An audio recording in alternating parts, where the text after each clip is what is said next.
What's up, guys? Welcome to video number 1. Today I'm going to address the elephant in the room. I want to get this right out of the way, right off the bat. We're going to talk about whether or not the ketogenic diet is healthy for you or not. All right. And the reason why that's the elephant in the room is because if you existed for the past decade, at least, if you're only 10 years old, please stop watching this video and go ask your parents for permission. But if you're at least 10 years old, you probably heard somewhere from the media or the medical establishment that fat is supposedly bad for you. It's claimed that fat is the leading cause of things like heart disease and diabetes and cancer, and you name it, fat has been blamed for it. But in recent years, I'd say, it started probably in the late 90s, but recently research has picked up and scientists are finding that almost everything we thought we knew about fat was completely wrong. Fat was probably never a cause of heart disease. And in fact, this premise started not with the medical establishment, but with journalists. Journalists like Gary Taubes and Nina Teicholz. They've written magnificent books. And in fact, if you check out some of the free interviews I've given you, you'll find my interview with Gary Taubes, where he actually goes through the history of how saturated fat was vilified in favor of things like sugar and wheat. And the thing was that there was kind of like a huge cover-up within the medical establishment to promote low-fat diets in favor of high-carbohydrate diets. And in return, the heart disease problem never got better. And in fact, today we're facing rates of obesity. I think it's like a third of the United States population that is currently obese, and a third of the United States population that is pre-diabetic. I mean, we are in dire straits because the way we've been eating for the past 50 years and things like the food pyramid really haven't helped us very much. So this doesn't really address the question, but you're probably wondering, well, still, is fat really good for me? And here are the facts. Number one, fat, particularly saturated fat, provides the precursors for all of your hormones. So what does that mean? That means things like testosterone and estrogen and pregnenolone, all hormones that keep your body in a normal and high-performing state. They're all derived from cholesterol. And if you don't have enough cholesterol in your diet, you don't produce enough of these hormones. And so what have we been seeing over the past 50 years? We've been seeing lower and lower testosterone rates amongst men. We've been seeing estrogen dominance in women. And what does that mean? That means that their estrogen is out of balance with the rest of their hormones. And so we're seeing a lot of diseases, a lot of depression, a lot of mental illness, a lot of problems because of hormonal imbalance. Now, it's probably not just to do with the low fat consumption. There's probably a lot of factors there, but this is just to let you know what fat does in the body. Fat can also help to alleviate inflammation, particularly omega-3 fatty acids that come from very fatty fish. By far, we've been consuming too much omega-6 fatty acids. Now, in nature, omega-3s and omega-6, they balance each other out. Omega-6s, they come from things like wheat, they come from things like grains, seeds, and omega-3s, they come from, like I said, fatty fish, avocados, and algae, and a few other sources out there. Omega-3 kills inflammation, omega-6 raises inflammation. But the problem is we get too much omega-6. We still need it, it's an essential fatty acid, but we get too much of it because of the amount of carbohydrates we consume. So people are suffering from more and more inflammation, which also leads to things like heart disease, diabetes, and cancer. Now, beyond this, what else do we want to know about fats and the benefits of a high-fat diet? Well, number one, if you're consuming carbohydrates and fueling yourself with carbohydrates all of the time, you're also releasing lots and lots of insulin. Now, if you're releasing lots of insulin and you're on a high carbohydrate diet, what happens?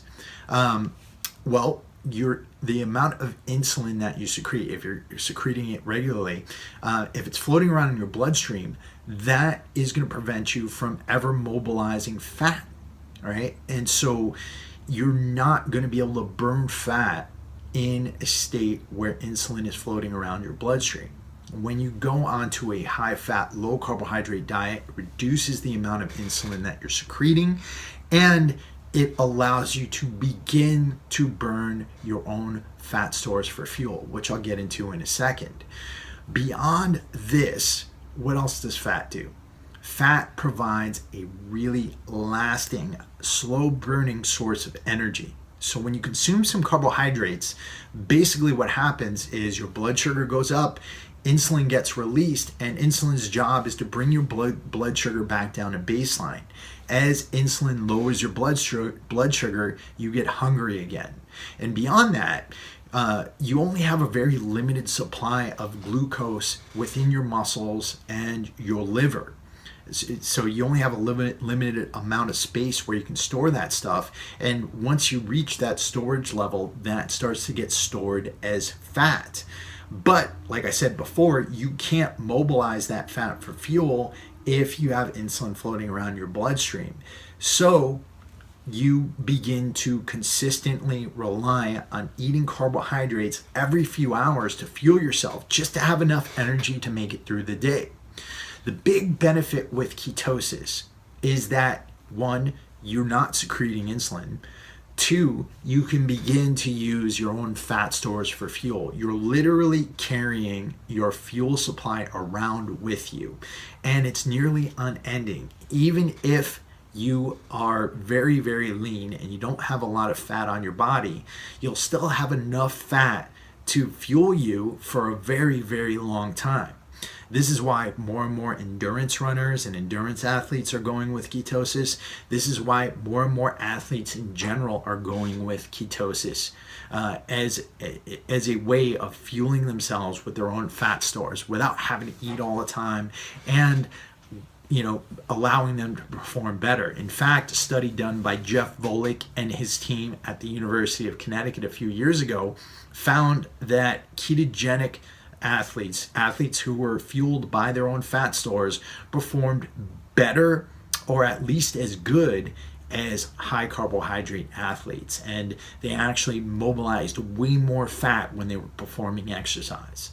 So what does all this mean for you? Number one, the ketogenic diet is a very efficient way of helping you to burn fat. Number two, it's also a really efficient way of helping you to burn fat while you're maintaining muscle mass. Now, why is that?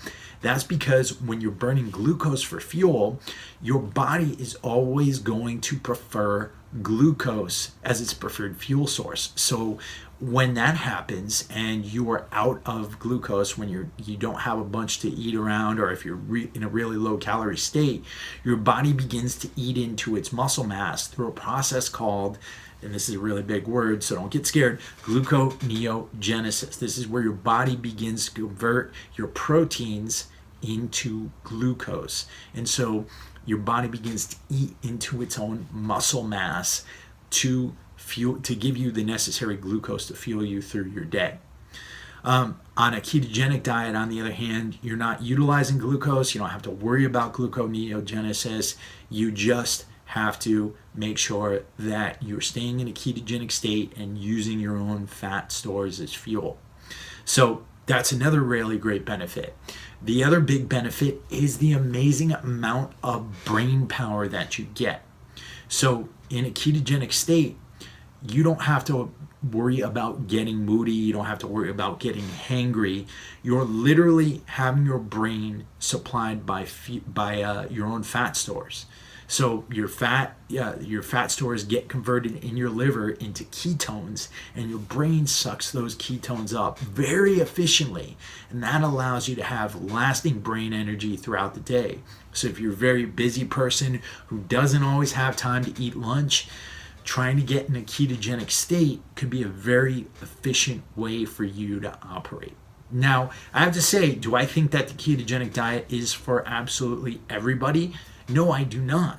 There are certain people out there who have deficient thyroids, who are near adrenal burnout, and those types of people need to do a good bit of work in order to make the ketogenic diet work for them eventually. But at first, they really shouldn't be on a very strict ketogenic diet. The other thing to understand here is that the ketogenic diet is not a high protein diet. And this is where a lot of people get caught up in the health issues. Consuming an extremely high protein diet like the ones that bodybuilders eat, where they're eating like 300, 400 grams of protein a day, that could do a lot of things to accelerate your aging. It could do a lot of things to increase your liver toxicity, and it could do a lot of things to increase your total body chronic inflammation. So when we're talking about a ketogenic diet, we're not talking about a high protein diet. We're talking about a diet that's very high in fat, moderate in protein. You're getting a good amount of protein, but not the ridiculous amounts we see from the bodybuilding community, and very, very low carbohydrate. And so through that, you're able to maintain a good, healthy way of fueling yourself. Now, another big question that people have is, well, how do I get my nutrients? And this is the other thing. The ketogenic diet is not a no carbohydrate diet.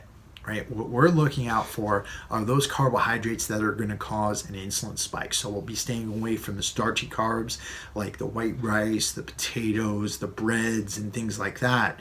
And we'll actually be opting for fibrous carbohydrates that come from green leafy vegetables. In fact, the bulk of what I eat every single day is actually green leafy vegetables. And this is the big thing you have to remember about a diet. It doesn't matter what kind of diet you're on, whether it's vegan, whether it's the ketogenic diet, whether it's the standard American diet, whether it's the zone diet. The only two things that matter to make your diet healthy are, one, the nutrient density, and two, the digestibility. So what does that mean? You want highly nutrient dense food, and I'm talking about micronutrients, vitamins, minerals, essential fatty acids. You want to make sure that your diet is packed with those, regardless of what kind of diet you're on.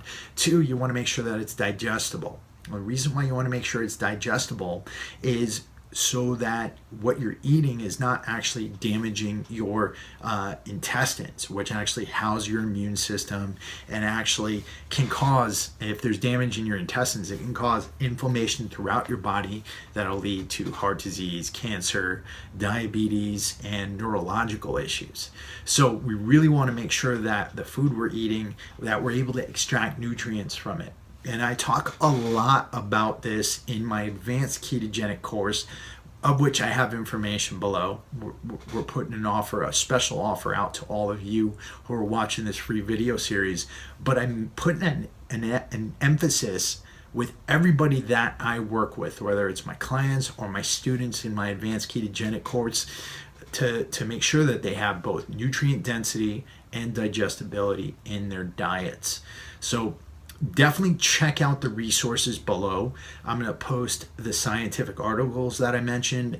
I'm going to post the free keto adaptation guide, and that's going to be very important because tomorrow I'm going to send you a video about how to get into ketosis quickly, and I'm going to post an article below that it's a heavily scientifically referenced article that talks about why saturated fat is not as bad for you as you probably thought it was. So one, stay tuned for the video tomorrow. Two, check out the resources that I put below, especially that keto adaptation guide, because this is going to really help you to get into ketosis. And three, if you're interested, check out my advanced keto course below. It's actually really inexpensive and it's a one-time fee, and you get so much value in everything. Everything I do, I try to over-deliver, and I try to give you more than you'd expect, and you'll find that in that course too. So check out all that stuff, and I will see you in tomorrow's video on getting into ketosis